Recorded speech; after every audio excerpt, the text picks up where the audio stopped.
सोचिए एक ऐसे सीरियल किलर के बारे में जो कत्ल करके छिपता नहीं बल्कि पुलिस को चैलेंज करता है। खुलेआम कहता है, दम है तो पकड़ कर दिखाओ। लेकिन क्या कोई सोच सकता था कि इंडिया की सबसे हाई सिक्योरिटी जेल तिहाड़ उसके दरवाजे ही एक के बाद एक खौफनाक जुर्म का ठिकाना बन जाएंगे? तो चलिए सीधा चलते हैं उस वक्त में और देखते हैं कि दिल्ली को दहला देने वाले इस सिलसिले की शुरुआत आखिर हुई कैसे। पुलिस के लिए यह बिल्कुल अविश्वसनीय था।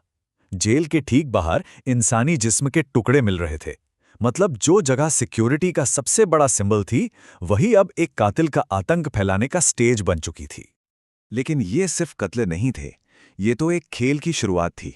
एक ऐसा खेल जिसमें कातिल सीधे सीधे पुलिस सिस्टम को चैलेंज कर रहा था, बड़े घमंड के साथ। हर लाश के साथ मिलता था एक नोट, हाथ से लिखा हुआ, जिसमें साफ साफ लिखा होता, मैं दिल्ली पुलिस के लिए एक तोहफा लाया हूं, हिम्मत है तो पकड़ कर दिखाओ। ये सीधी चुनौती थी, एक तरह का मजाक। और बात यही नहीं रुकी, कातिल का डर बिल्कुल खत्म हो चुका था। वो अब सिर्फ चिट्ठियां नहीं छोड़ रहा था, बल्कि पुलिस को फोन घुमाकर आराम से बता रहा था कि उसने अभी अभी एक और शिकार को कहां फेंका है। सोचिए जरा।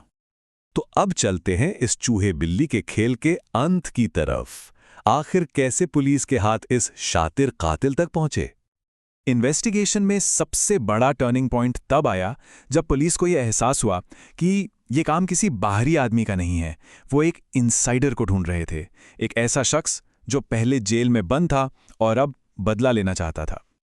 इसके बाद पुलिस ने तिहाड़ के सारे पुराने रिकॉर्ड खंगाले, फॉरेंसिक एनालिसिस का इस्तेमाल किया।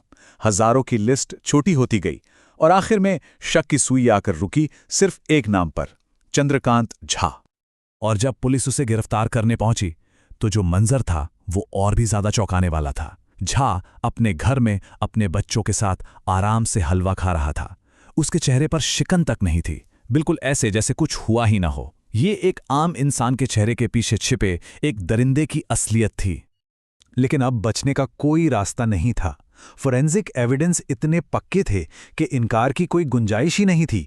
उसके घर से मिले चाकुओं पर जो खून था, उसका डीएनए आखिरी विक्टिम दिलीप मंडल से मैच कर गया। खेल खत्म हो चुका था। कातिल तो अब पुलिस की गिरफ्त में था, कौन का जवाब तो मिल गया था। लेकिन अब सबके दिमाग में एक ही और शायद सबसे परेशान करने वाला सवाल था, क्यों? और इस क्यों का जवाब इस पूरे केस को और भी ज्यादा खौफनाक बना देता है, क्योंकि कत्ल की वजह इतनी मामूली थी कि सुनकर विश्वास नहीं होता। झूठ बोलना, नॉनवेज खाना या सिगरेट पीना, बस ऐसी छोटी छोटी बातों पर वो अपने ही दोस्तों को मार देता था। और उसकी इस सनक की हद तो देखिए, कत्ल करने के बाद वो अक्सर लाश के पास बैठकर शांति से खाना खाता था। यही नहीं, वो अपने विक्टिम्स की तस्वीरें भी लेता था, जैसे कि ये कोई ट्रॉफी हो। लेकिन सवाल वही है, आखिर कोई इंसान इतना बड़ा राक्षस कैसे बन सकता है? इसका जवाब शायद उसके अतीत में, उसके सफर में छिपा है, उन घटनाओं में जिन्होंने उसके अंदर इतना गुस्सा भर दिया। सबसे हैरान करने वाली बात यह है कि उसका फैमिली बैकग्राउंड बिल्कुल नॉर्मल था। वो बिहार की एक मिडिल क्लास फैमिली से था, यहां तक कि उसके 2 भाई पुलिस और सीआरपीएफ में सर्विस करते थे। और शायद यही बात उसके इस बदलाव को और भी डिस्टर्बिंग बना देती है। लेकिन उसकी जिंदगी का टर्निंग पॉइंट बना सब्जी मंडी में हुआ एक छोटा सा झगड़ा, जिसकी वजह से वो पहली बार जेल गया। और वहां वार्डन बलबीर सिंह ने उस पर जो जुल्म किए, उसने सब कुछ बदल दिया। उसी टॉर्चर ने उसके अंदर पूरे सिस्टम के खिलाफ एक ऐसी नफरत पैदा कर दी जो कभी खत्म नहीं हुई। तो चलिए अब देखते हैं कि इस पूरे अजीब केस में आगे क्या हुआ। कानून ने अपना काम कैसे किया, कहां सिस्टम फेल हुआ और आखिर में क्या फैसला सुनाया गया। यकीन करना मुश्किल है, लेकिन पुलिस की अपनी ही गलतियों की वजह से ये सीरियल किलर ट्रायल के दौरान बेल पर बाहर आ गया था। सोचकर देखिए, पुलिस को जो चिट्ठियां मिली थी उन्हें एविडेंस के तौर पर ठीक से सील ही नहीं किया था, और इसी एक गलती ने इस दरिंदे को लगभग आजाद करा ही दिया था। लेकिन पुलिस ने इस बार अपनी गलती सुधारी। डीएनए एविडेंस के दम पर झा को दोबारा अरेस्ट किया गया। 2013 में लोअर कोर्ट ने उसे मौत की सजा सुनाई। हालांकि बाद में हाई कोर्ट ने इस सजा को उम्र कैद में बदल दिया। पर यह कहानी अभी भी खत्म नहीं हुई थी। इसमें एक और ट्विस्ट आया साल 2023 में, जब 15 साल जेल में रहने के बाद चंद्रकांत झा को 90 दिनों की पैरोल मिल गई अपनी बेटी की शादी के लिए। तो अब सवाल उठता है कि चंद्रकांत झा आज कहाँ है? और इस सवाल का जवाब इस कहानी का सबसे विडंबनापूर्ण अध्याय है।